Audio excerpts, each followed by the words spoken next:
Sup nerds, welcome to the channel. So in this episode we're going to be talking about sampling, which for me is easily the most important tool that I've learned how to use in terms of expanding my capabilities of sounds that I can make when I'm producing, especially if you are like me and produce hip-hop type stuff. You think of artists like Kanye, Metro Boomin, 40, Hit Boy. Seldom do you hear a song that doesn't have some level of sampling in it, whether it's a cut-up jazz song from the 70s or a snare from a sound pack. All these are samples. I'm going to show you how to find the best ones, and I'm going to show you some tools that I like to use to make sure that a sample I'm using hasn't been used before and I'm not biting anyone else's sound. So let's get right into it. Yeah.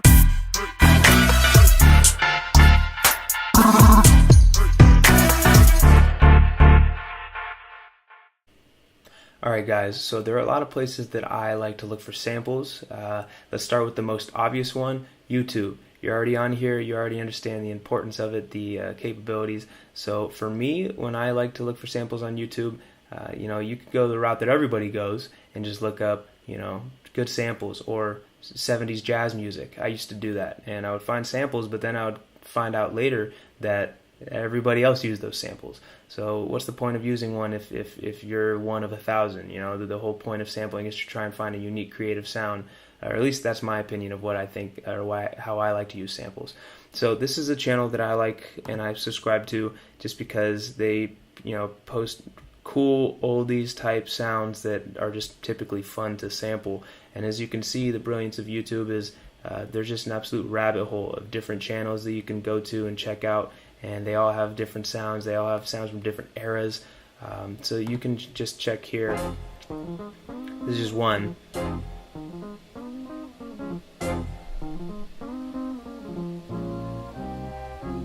Totally a cool sample, right? And you can just go through, and I like to just get lost in it. Click the next one, like it, dislike it, click the next one, like it, dislike it. More often than not, I end up somewhere that I've never heard of, this video that has 102 plays, and it bangs, and then I use it. Another way that I like to use samples or find samples, it's easy, guys. Like something like Pandora, even Spotify. It's really as simple as going to Pandora.com. Let's look up, I don't know, folk. I don't even like folk, but we'll see if they got some cool stuff. The Folk Implosion. And just go down it and just send it all the way, okay, looking for something a little older. Take a little snare from that.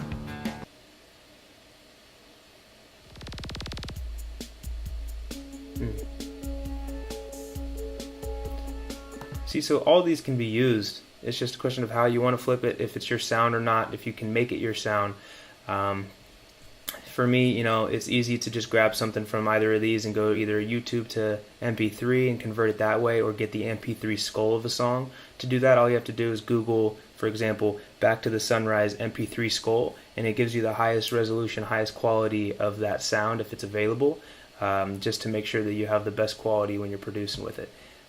Another tool that I like to use if I'm not necessarily trying to find an old song per se, but I'm looking for a very specific sound.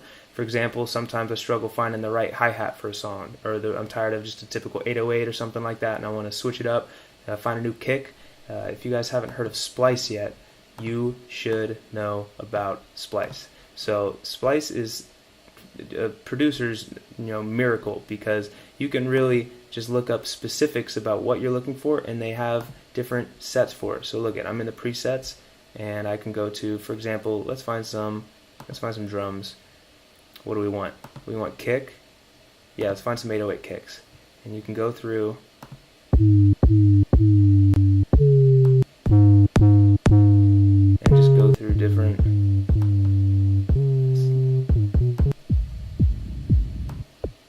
So you do have to pay for Splice. I don't remember exactly what it is. I think they have different tiers of subscriptions, but essentially how it works is you get a certain number of credits. As you can see right up here, I got 353 credits left this month, which means that I can download 353 more samples before the month is over. That's stupid powerful, to be able to just go in here and be like, okay, I'm having trouble finding a crash.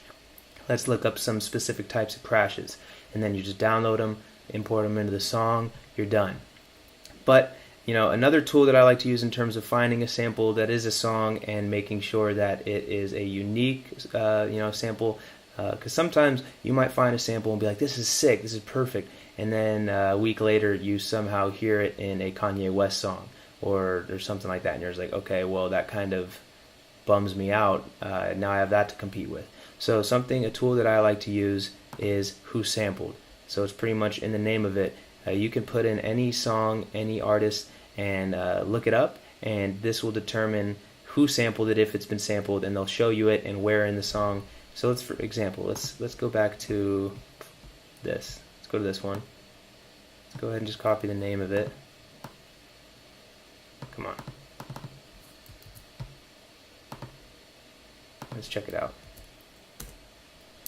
Royal Esquires. So here we are. Connections. Stone. Okay, so it's been used once. Let's check it out. See, so it tells you where it appears in the song. This is throughout, okay.